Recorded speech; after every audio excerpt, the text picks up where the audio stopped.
ভাইয়ের আমার, বন্ধুরা আমার, আল্লাহর নবীর সাহাবী হযরত আনাস ইবনে মালিক রাদিয়াল্লাহু তাআলা আনহু তিনি বলতেছেন, আমরা রাসূল সাল্লাল্লাহু আলাইহি ওয়াসাল্লামের নিকট বসা ছিলাম। নবী করিম সাল্লাল্লাহু আলাইহি ওয়াসাল্লামের কাছে বসা ছিলাম। হঠাৎ করে আমার নবীজি হেসে দিলেন। সুবহানাল্লাহ বলেন। আমার নবী হেসে উঠলেন। তখন আল্লাহর নবী বললেন, ও আমার সাহাবীরা, আমি কেন হাসলাম তোমরা কি বুঝতে পেরেছো? তখন সাহাবীরা বললেন, জি না, আল্লাহ রাসূলই ভালো করে জানেন। তখন আল্লাহর পয়গম্বর বলেন, তবে তোমরা শোনো, কিয়ামতের দিন বান্দা আল্লাহ পাকের সাথে টকিং করবে, বিতর্ক করবে, আল্লাহ পাকের সাথে তর্ক বিতর্ক করবে।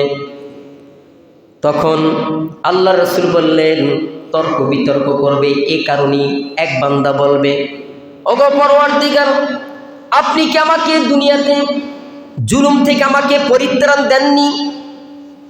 আল্লাহ বলবেন, হ্যাঁ দিয়েছি, আমি তোমাকে জুলুম থেকে বিভিন্ন ঝামেলা থেকে আমি আল্লাহ মুক্ত করে দিয়েছি। তখন ওই বান্দা বলবে, আল্লাহ, তবে আমার নিজের ব্যাপারে সাক্ষী আপনাকে ছাড়া আমি আর কাউকে মানি না। কিরামান কাতিবিন বা অন্য কারো সাক্ষী আমি গ্রহণ করব না, আমি মানি না। তখন আল্লাহ রাব্বুল আলামিন বলবেন, বান্দা, তোমার নিজের ব্যাপারে নিজের সাক্ষী তুমি ছাড়া আর কারো প্রয়োজন নেই। তোমার সাক্ষী তুমি নিজেই এনাফ। তোমার সাক্ষী আর কারো দেওয়ার প্রয়োজন নেই। তোমার নিজের সাক্ষী তুমি নিজেই যথেষ্ট। পরকালে তোমার পক্ষে যারা সাক্ষী দিবে, হয়তো তোমার বিপক্ষে সাক্ষী দিলে তুমি মনোক্ষুণ্ণ হবে। তুমি মনে করবা আমার পক্ষে যেটা ভালো ভালো দিলে ভালো, আর খারাপ দিলে কইবি এটা মিথ্যা কথা বলছে। তবে আল্লাহ তাআলা বলবেন, তোমার নিজের সাক্ষী তুমি নিজেই যথেষ্ট, আর কারো প্রয়োজন নেই। ভাইয়ের আমার, তখন আল্লাহ রাব্বুল আলামিন বান্দার মুখে মোহর মেরে দিবেন, কথা বন্ধ, কথা অফ। তখন আল্লাহ রাব্বুল আলামিন বান্দার অঙ্গ প্রত্যঙ্গকে অর্ডার করবেন। আল্লাহ বলবেন, তোমরা সাক্ষী দাও এর ব্যাপারে। তার মুখে মোহর মেরে দেওয়া হবে, কথা বন্ধ, এবং তার পা থেকে মাথা পর্যন্ত অঙ্গ প্রত্যঙ্গ কি করবে? বান্দার পক্ষে সাক্ষী দিবে। ভাইয়ের আমার, বন্ধুরা আমার, তার অঙ্গ প্রত্যঙ্গ সাক্ষী দিতে থাকবে। তখন বান্দা অবাক হয়ে যাবে। তারপরে আল্লাহ পাক রব্বুল আলামিন বান্দাকে কথা বলার শক্তি দিবে। অঙ্গ প্রত্যঙ্গ তোমরা অফ থাকো। এখন বান্দা কি বলে শুনি।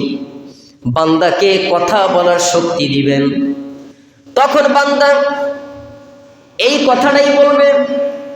বান্দার যখন কথা বলার শক্তি দেওয়া হয়েছে, তখন বান্দা তার অঙ্গ প্রত্যঙ্গকে বলবে, তোদের ধ্বংস হোক। কি? তোদের ধ্বংস হোক। কারণ তোদের জন্যই তো আমি এত লড়াই করলাম, এত কিছু করলাম, তোদের জন্যই তো পাপ করেছি, সেটা গোপন রেখেছি, তোরা আজকে ওপেন করে দিলি।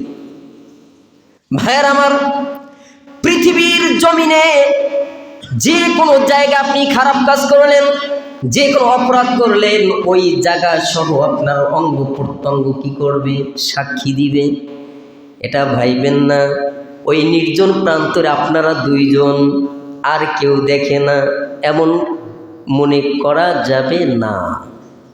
কে? তৃতীয় ব্যক্তি শয়তান। শয়তানে আপনাকে আমাকে সেই গুনাহের দিকে ধাবিত করলো। আপনি আমি গুনাহের কাজ করলাম, কিন্তু আল্লাহ রাব্বুল আলামিন দেখলেন। আরেকটি হলো, যেই জায়গায় বসে আপনি এই অপকর্ম করেছেন, খারাপ কাজ করেছেন, ওই জায়গাটা কিয়ামতের দিন আপনার বিপক্ষে সাক্ষী দিবে, সাক্ষী হয়ে আছে। ভাইয়ের আমার, বন্ধুরা আমার, আর লোকটি বলবে, দুনিয়াতে যদি আমার শরীরে একটু আঘাত লাগতো, আমি আঘাত দিতে দেই নাই, আমি নিজে কষ্ট পাই। আর কত অপরাধ করেছি, আমি গোপন রেখেছি, আর তুমি তা ওপেন করে দিলা। ভাইয়ের আমার, এই জন্য হিসাব নিকাশ কিয়ামতের দিন আল্লাহ তাআলা কিভাবে নেবেন চিন্তা করছেন? কত সুন্দর পয়েন্টে পয়েন্টে আল্লাহ রাসূল বুঝাই দিলেন আমাদেরকে। তারপরেও যদি আমরা না বুঝি, আমরা এসে কপাল পোড়া। এরপরেও যদি আমরা না বুঝি, আর কিভাবে বুঝাবো? বুঝানোর আর ভাষা নেই। এখন আমরা দিদারসে অন্যায় অপরাধ করে চলছি। আজ থেকে মাথায় রাখবেন, এই হাদিসটার কথা মনে রাখবেন যে আমার দুনিয়াতে হাজারো অন্যায় অপরাধ করে ধামাচাপা দিয়ে রাখি, ঢেকে ফেলি, কিন্তু কিয়ামতের দিন জবান বন্ধ, আপনার অঙ্গ প্রত্যঙ্গ সাক্ষী দিবে। কথাগুলো মনে রেখে যেন আমরা চলতে পারি। আমিন বলবেন না?